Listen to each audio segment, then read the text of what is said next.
Hello mga idol, ating silipin itong aking kabuhayan dito sa aming bukid.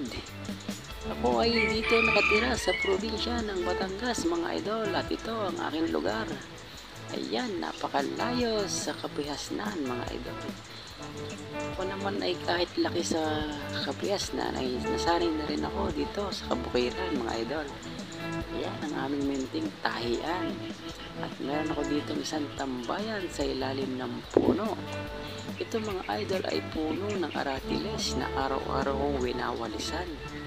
Kasi naman napakadami niyang magbasura ng dahon. Pero okay lang, magwawalis na ako.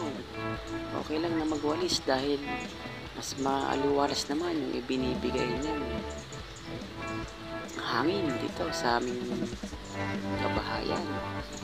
Ayan mga idol, fresh na fresh ang hangin dito sa aming lugar.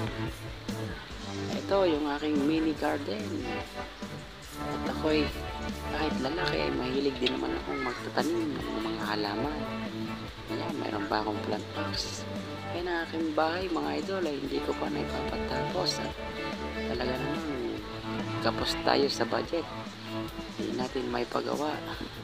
Pero ganun pa man ay natitira naman natin ng maayos. Ayan, no, di ba? Meron akong maliit na plant box dyan, at ito naman ang aking service tricycle. Flex ko lang sa'yo yung aking mga halaman. Yan, nasa timba.